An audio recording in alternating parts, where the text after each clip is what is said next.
Olá você que está conosco, que nos acompanha semanalmente nas nossas lives.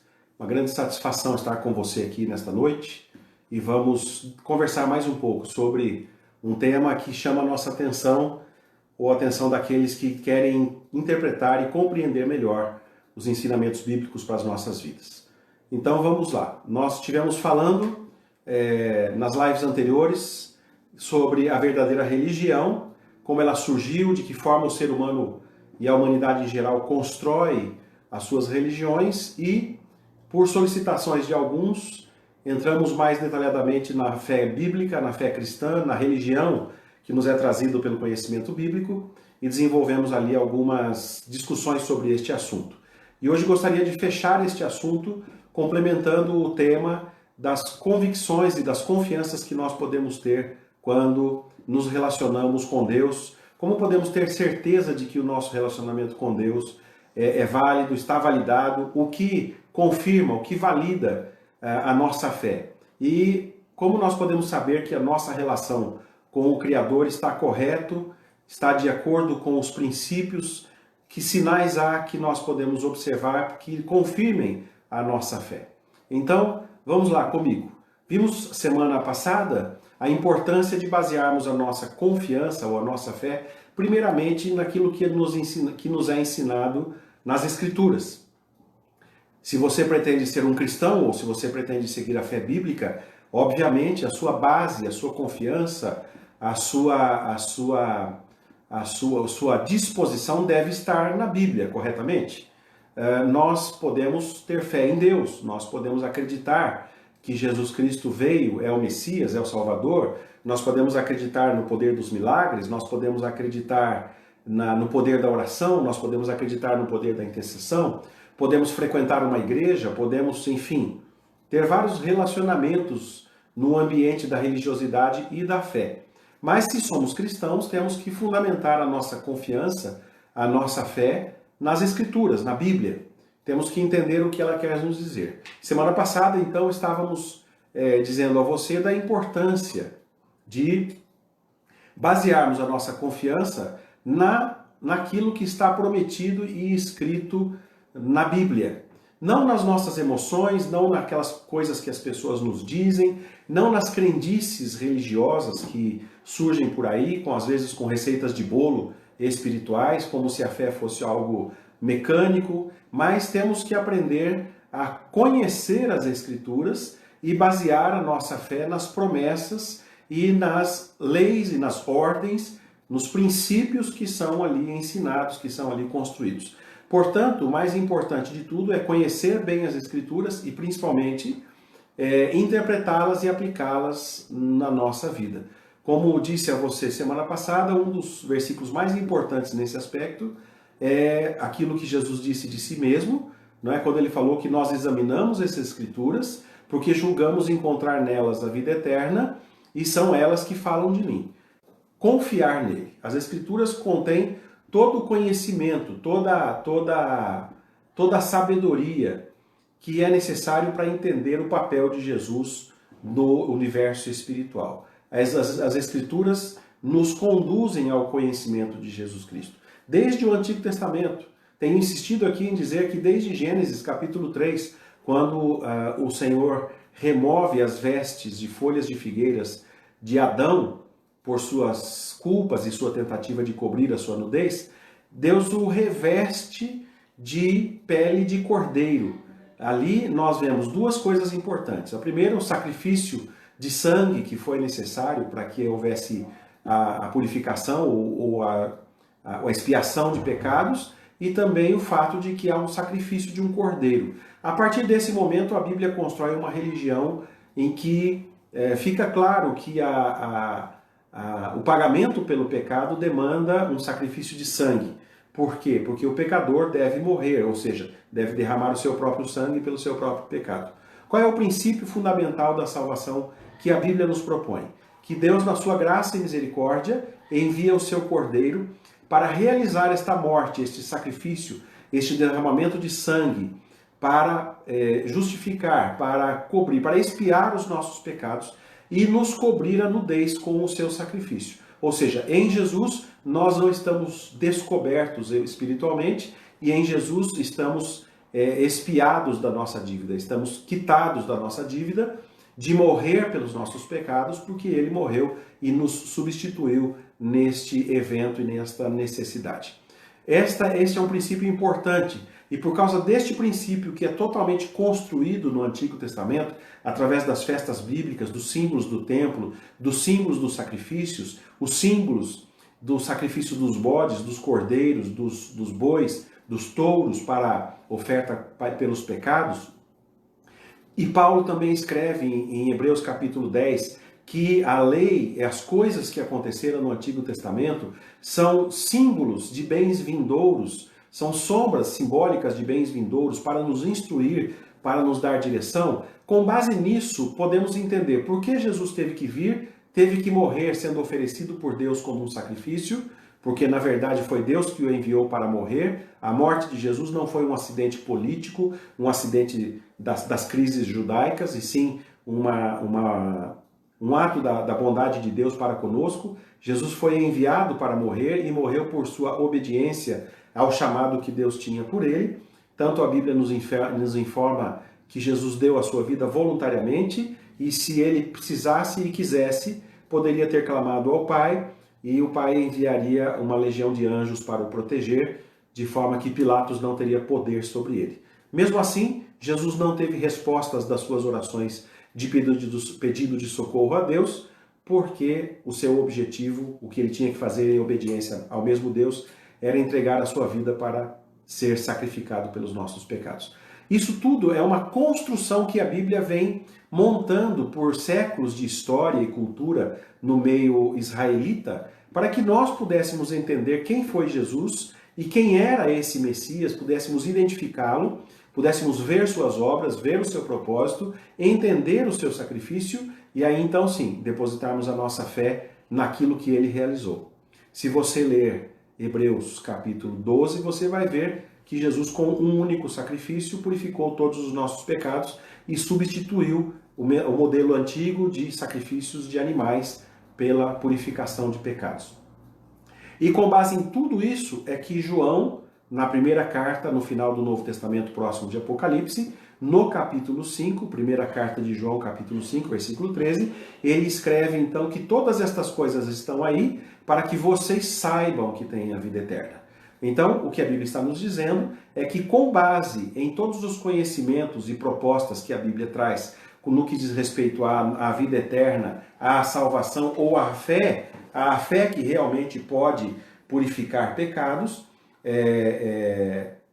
João então escreve que nós sabemos que temos a vida eterna porque nós cremos no nome do Senhor Jesus. Esta é a principal base que nós temos. Todo fundamento da nossa salvação deve estar baseado nas ordens, mandamentos, determinações divinas, nas leis e nas promessas de Deus para as nossas vidas. Este é o seu fundamento principal. Você precisa conhecer as Escrituras e você precisa entender o mistério da cristologia, ou você precisa entender o mistério de Cristo, o seu sacerdócio, o seu sumo sacerdócio, como aquele que pode interceder por nós, que pode perdoar os nossos pecados. Olha só que interessante, Jesus pode perdoar os nossos pecados não porque é poderoso, Jesus pode perdoar os nossos pecados não porque ele era milagroso, Jesus pode perdoar os nossos pecados porque ele recebeu a autoridade ao entregar a sua vida por nós e sem pecado ter recebido de Deus o direito e o poder de ser ressuscitado da morte, como foi ao terceiro dia. Isso confere a Jesus a autoridade para perdoar pecados. E ele veio para isso mesmo. Se você quiser conferir, você vai se lembrar quando alguns discípulos trouxeram até Jesus um paralítico e o desceram pelo telhado, pedindo a Jesus que o curasse. E então Jesus disse a ele, vá, teus pecados estão perdoados. E Jesus nem se referiu ao fato de ele estar paralítico, mas simplesmente deu a ele o perdão dos seus pecados, ali profeticamente insinuando que ele viria para isto mesmo, para perdoar pecados. A sua obra seria capaz de perdoar pecados e ele teria autoridade para declarar o perdão dos pecados da humanidade. E aquilo espantou os seus ouvintes, espantou as autoridades, escribas, fariseus e outras autoridades legalistas da religião israelita que estavam presentes naquele momento, e o questionaram, mas quem é este que perdoa pecados? Então Jesus, sabendo o que estava nos seus corações, perguntou a eles, é mais fácil dizer a este, teus pecados estão perdoados, ou levanta, toma teu leite e anda? E aí então Jesus o curou, e estas curas, esses milagres que Jesus fez, ele não o fez porque tinha pena das pessoas ou das suas doenças, mas ele o fez para provar que o poder de Deus estava sobre ele, para curar enfermos, ressuscitar mortos, quebrar maldições, libertar cativos e perdoar pecados. Este é o símbolo da manifestação dos dons e do poder que havia em Jesus Cristo. Esse é o significado, este é o sentido para que possamos crer nele. O próprio João, no Evangelho de João, capítulo 20, versículos 30 e 31, escreveu que Jesus operou muitos milagres que não estão escritos nos livros, na Bíblia, nos Evangelhos. Estes, porém, foram escritos para que vocês creiam e, crendo, tenham vida em seu nome. Então, o grande objetivo do registro de milagres e de manifestações poderosas de Jesus, na verdade, é atestar a sua autoridade messiânica para realizar o sacrifício que perdoaria os pecados de toda a humanidade. Isso tudo está descrito nos evangelhos e lá nós encontramos, então, as palavras, as leis, todo o manual de fé que nós devemos ter, não é? Como escreve Paulo, nós somos salvos pela graça mediante a fé. Fé em quem? Em Jesus Cristo. Não basta ter fé na religião, não adianta ter fé na sua denominação religiosa cristã, por melhor que seja a sua igreja, por mais importante que ela seja, por maior que ela seja, por mais bem-sucedida que a sua igreja seja como instituição, com CNPJ e templos, ou seja você católico, protestante, evangélico, pentecostal, neopentecostal, fala em línguas, seja você uma pessoa de muitas realizações milagrosas, de poder, de autoridade, um pregador, seja você um sacerdote, não importa. Não importa se a sua avó, se a sua mãe era uma pessoa maravilhosa que frequentava a igreja. Nós não seremos salvos por nossos atos de bondade, não seremos salvos por nossos relacionamentos com nossas denominações religiosas, não seremos salvos pela nossa moralidade, ou por nossas lágrimas, arrependimento, quebrantamento, e nem mesmo por sermos pessoas de bom caráter. Nós só poderemos ser salvos mediante a fé em Jesus Cristo, que purifica pecados, porque a Bíblia nos diz, todos pecaram e estão esvaziados da glória de Deus. Então, seja por pior que seja uma pessoa, ou por melhor que ela seja, por pior que seja o caráter, ou por melhor que seja de bondade, ainda assim, todas as pessoas precisam passar pela declaração de fé no sangue do Cordeiro, que é Jesus Cristo. Olha que interessante, até mesmo Nicodemos. Nicodemos frequentava a igreja de Jesus, ou frequentava a sinagoga de Jesus, a mesma religião de Jesus. Aliás, Nicodemos, no capítulo 3 do Evangelho de João, era um dos líderes da igreja de Jesus. E ele perguntou para Jesus, mestre, o que eu devo fazer para herdar a vida eterna? E Jesus disse para ele que ele poderia herdar a vida eterna nascendo de novo e nascendo do Espírito. E tudo isso no Evangelho de João é ensinado pela fé. Nós devemos ter fé em Jesus Cristo para sermos purificados do nosso pecado. Não na nossa religiosidade, não na nossa confissão, nem no nosso arrependimento. O perdão nos é permitido no momento em que nós aceitamos a Jesus como sacrifício para a purificação dos nossos pecados. Este é o primeiro e mais importante passo de todos. Aquele que crer e for batizado será salvo. Aquele que não crer já está condenado. Para estar condenado, a palavra específica é crer, porque também não adianta ser batizado se você não crer. Não adianta ser batizado para ter a salvação, porque a água do batismo não traz a salvação. A fé em Cristo, sim, traz a salvação que vai conduzir você ao arrependimento. E vai conduzir você a outras coisas também.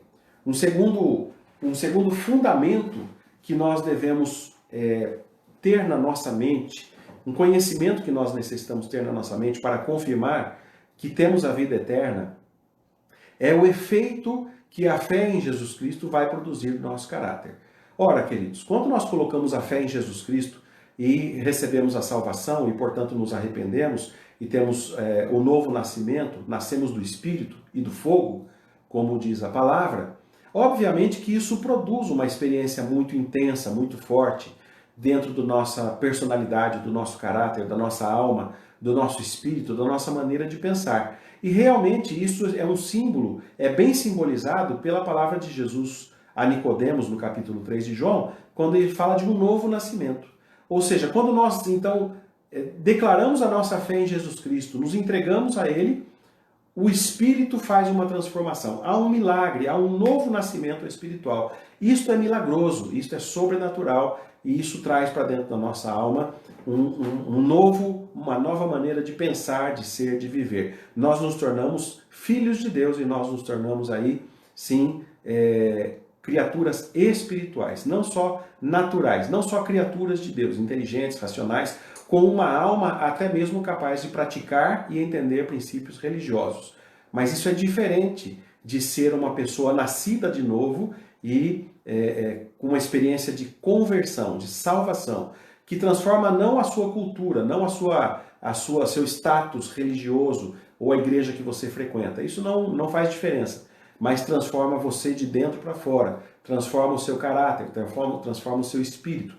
Isto é um milagre poderoso que transforma a natureza do ser humano, faz ele pensar de forma diferente, inclui na sua estrutura a revelação espiritual e o faz entender bem todas as coisas. Este é o fundamento da salvação. Aliás, este é o que acontece a partir do momento em que nós entendemos o fundamento da salvação.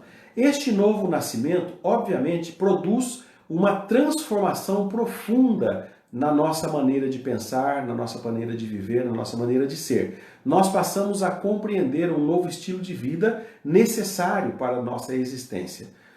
O Senhor Jesus disse que nos faria novas criaturas. Nós nos tornamos pessoas renovadas. Obviamente que isso produz em nosso espírito um novo caráter, isso produz em nosso espírito uma nova maneira de ser, uma nova maneira de pensar, uma nova maneira de ver a vida e nos dispõe para as coisas espirituais.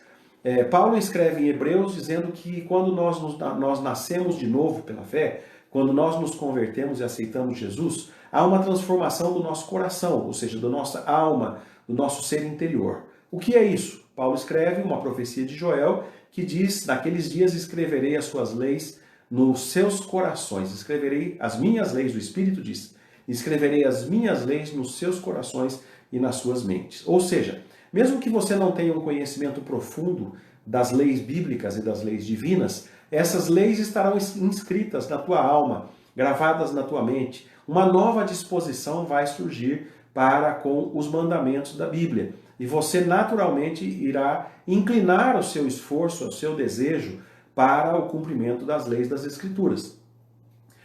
Paulo menciona isso também em Gálatas, dizendo que o fruto do Espírito, ou seja, esse novo ser que você se torna pelo Espírito, tem em si frutos, manifesta frutos, que são frutos de amor, alegria, paz, paciência, bondade, fidelidade, enfim, domínio próprio. Ou seja, toda pessoa que passa realmente pela experiência da conversão, da salvação, do novo nascimento, que inicia-se com a fé no sacrifício de Jesus Cristo, naturalmente experimenta uma inclinação nova. Ou seja, você passa a ter um conflito com o pecado que você não tinha. Isto é um fator um dos mais importantes e a maior evidência de que uma pessoa tem a vida eterna. A sua atitude para com o pecado se modifica. E o seu comportamento, a sua sensação, a sua percepção em relação ao mal, em relação às trevas, em relação ao que não é agradável ou que não segue os mandamentos divinos, se torna muito diferente. A pessoa se torna muito mais sensível a estes valores e a estes conceitos. Mesmo sem ter grande conhecimento da Bíblia, ela passa a entender que certas coisas não lhe pertencem mais e não devem ser praticadas. Essa é uma segunda grande evidência de que nós temos a vida eterna. Uma nova natureza se instala em nós e nós passamos a ter sim um conflito na alma diante do pecado. Um conflito que nós não experimentávamos antes. É muito interessante você observar que pessoas passam anos, décadas, pulando o carnaval 4 dias e vão depois, no quarto dia, na quarta-feira de cinzas, com a maior cara de pau, fazer a cruzinha de cinzas na testa, como confissão, como símbolo de arrependimento de toda a orgia, de todo o mal, de toda a decadência que praticou na festa da carne. Muitas vezes a pessoa faz isso displicentemente, pensando já no carnaval do ano que vem.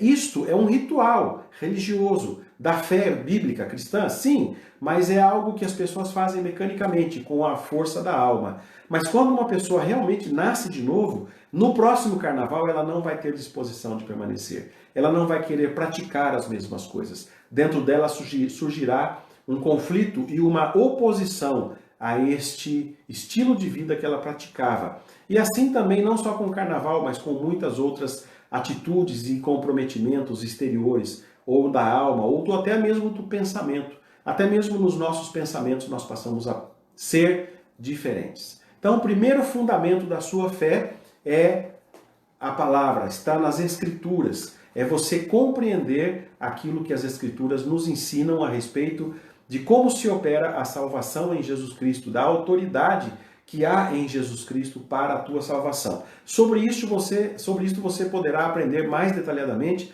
nas nossas aulas no Instituto Shalom Leamim. Já estamos com a primeira turma aberta.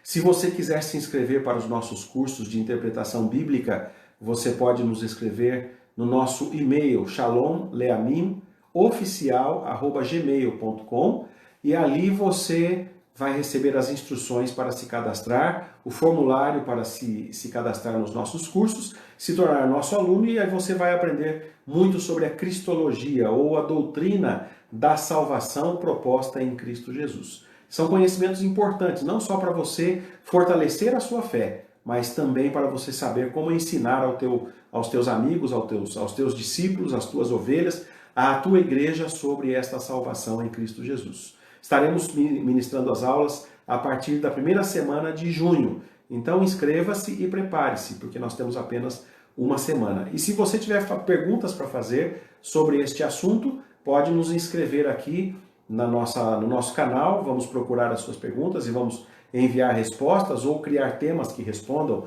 às suas dúvidas na nossa próxima live.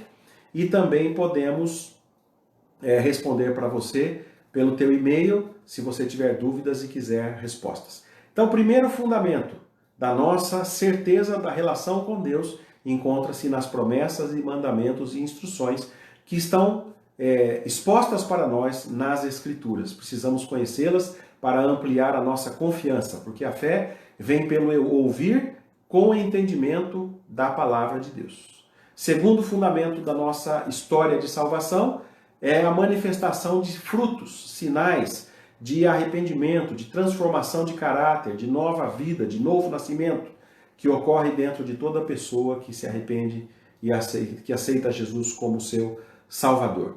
Há uma novidade de vida. Quem não anda em novidade de vida, quem não tem asco, quem não adquiriu asco pelo pecado, quem não adquiriu repulsa pela velha vida, pelas práticas libertinas nas quais viveu, muitas vezes, provavelmente não tenha o entendimento da salvação. A menos que você tenha compreendido o Evangelho desde a sua infância e não tenha sido uma pessoa que se meteu em grandes depravações morais. Porém, mesmo aqueles mais espirituais desde a infância já entenderam a salvação, e nós temos muitos exemplos assim, e na Bíblia temos o próprio Timóteo, que aprendeu com sua mãe e com sua avó sobre a fé em Cristo e cresceu na fé. Mesmo essas pessoas que têm pouca experiência com o mundo e com o pecado, têm noção de pecados e do que é justo, do que é injusto, do que é certo, do que é errado, do que se deve, do que não se deve, e também têm asco para com o pecado. Porque a Bíblia nos ensina que o Espírito Santo nos constrange. O Espírito Santo nos faz perceber que algo impróprio, algo desconfortável está acontecendo, que algo errado está nos assediando. Você tem um exemplo disso baseado na história de Caim e Abel. Olha que história interessante, logo no capítulo 4 de Gênesis, o primeiro homicídio registrado na Bíblia, o primeiro assassinato. Caim mata Abel por sua inveja. Caim era mau, Abel era bom e agradava a Deus. Caim ficou com inveja de seu irmão e decidiu matá-lo.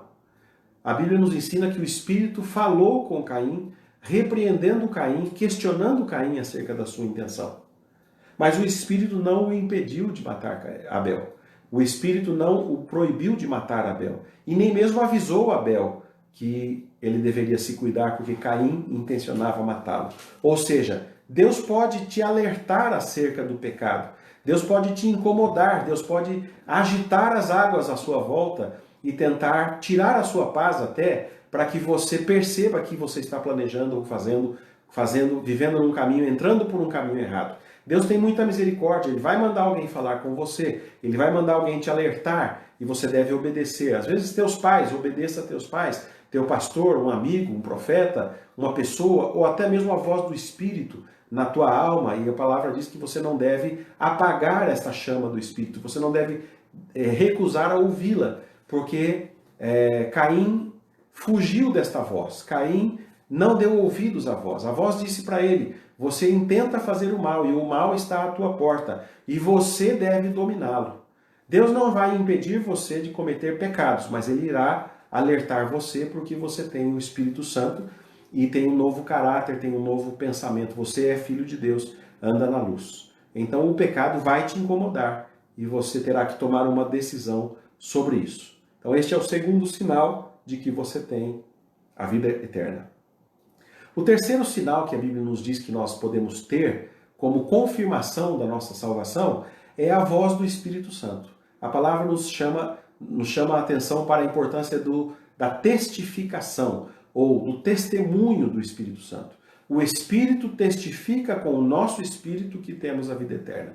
Ou seja, esta é uma impressão interior e esta é uma convicção na tua alma, na tua mente, no teu espírito, de que você tem a vida eterna, de que você tem uma revelação de Deus, de que você tem uma experiência de novo nascimento. Quem só tem essa sensação, essa certeza, essa convicção interior, quem já passou pelo novo nascimento. Ora, algumas pessoas se sentem de uma forma e outras de outras. Algumas pessoas precisam de mais confirmação, como Tomé precisou tocar em Jesus para crer. Outros têm facilidade, confiança e não tem problemas. Às vezes a pessoa tem um problema de autoestima, sempre se sente rejeitada, às vezes transfere esta sensação para Deus. Mas esta convicção interior da vida eterna é uma experiência que também demanda amadurecimento na fé, na experiência cristã, no chamado, na sua relação com o Espírito Santo de Deus. Então, nós temos essas três bases que todas estão ensinadas nas Escrituras. Jesus é o Salvador, tem direito de ser e fez o sacrifício, e a Bíblia nos ensina em Hebreus capítulo 12 que com uma única oferta, com um único sacrifício do seu próprio corpo, ele purificou para sempre os nossos pecados e pode nos dar o perdão e a vida eterna. Segunda confirmação está na transformação de caráter, de alma, de interior, que o novo nascimento produzirá em você incontestavelmente. Toda pessoa que nasce de novo tem em si o testemunho, tem em si este impulsionamento para as coisas do Espírito e não para as coisas da carne. O que é nascido do Espírito busca as coisas do Espírito. O que é nascido da carne busca as coisas da carne. Então não se impressione. Isto é uma experiência muito individual. Cada cristão tem a sua própria experiência com Deus. Cada cristão tem que vivenciar essa experiência. E aqueles que são da fé realmente vivem em arrependimento e em sincera retidão diante de Deus, arrependendo-se quando pecam, porque o pecado não destrói a tua salvação, mas ele vai produzir em você um espírito de arrependimento se você é nascido de novo. Porque aqueles que pecam e não se arrependem não são filhos de Deus. A palavra os chama de bastardos. Então entendamos isso, queridos. A disciplina de filhos só se aplica aos filhos. Hebreus capítulo 12 nos ensina sobre isso. Aquele que é filho de Deus é corrigido, e aquele que não é corrigido é bastardo e não filho.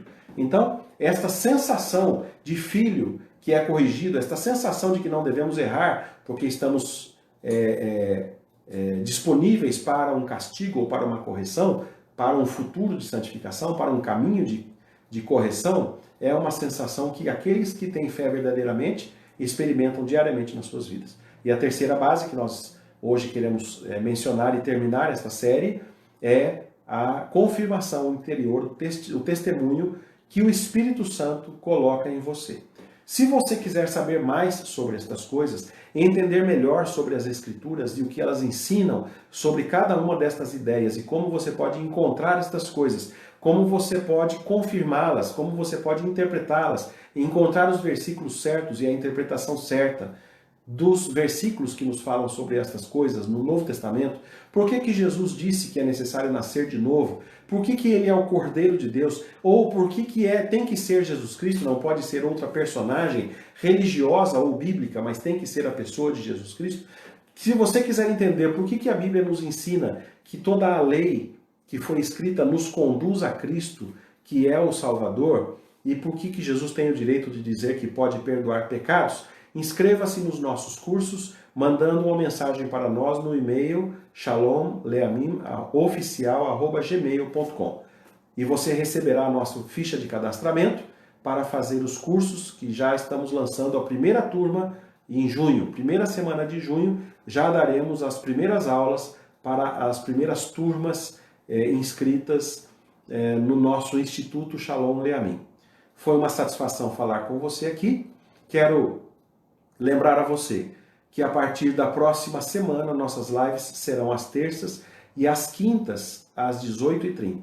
Não esqueça, próxima semana estaremos com você às terças e às quintas às 18h30. Não mais aos sábados, por causa das atividades em geral que tem aí todas as igrejas. Então, terças às 18h30 e quintas às 18h30 estaremos aqui debatendo com você assuntos interessantes que você pode nos solicitar ou nos sugerir e recomendar pelo e-mail que te falei, ou nos escrever aí as mensagens pelo WhatsApp ou nos ver pelo canal YouTube, Shalom Leamin, e ali então você estará em contato conosco e vamos tratar de assuntos mais particulares e específicos. E ali também você pode mencionar seu desejo de se inscrever nas nossas matérias e aulas que começarão na primeira semana de junho, mês 6. E também durante essas aulas teremos os nossos fóruns de discussão de temas das matérias que vamos mencionar, que vamos ministrar nos cursos a partir da primeira semana de junho, e teremos logo após as nossas lives aqui, onde debateremos alguns desses temas, teremos os nossos fóruns por chats de bate-papo, por mensagens escritas, por e-mail, enfim. Vamos trocar ideias, vamos trocar aí informações, vamos trocar opiniões com todos os alunos e também responder a outras dúvidas que possam surgir durante os cursos e durante as matérias. A primeira matéria está pronta, vamos estudar o contexto israelita do Novo Testamento, como os discípulos viviam, pensavam, como eram as religiões da Judéia no tempo de Jesus, que tipo de crença israelita Jesus praticava e outras pessoas praticavam, e por que Jesus disse as coisas que disse, ou por que os apóstolos viveram como viveram. São ensinamentos importantes para a sua edificação, para fornecer a você a facilidade de interpretar as Escrituras. Foi um prazer falar com você, que Deus possa abençoar a sua vida. Nos vemos novamente no próximo sábado, às 16 horas, e depois, na próxima semana, às terças e quintas, às 18h30. Shalom, Deus te abençoe.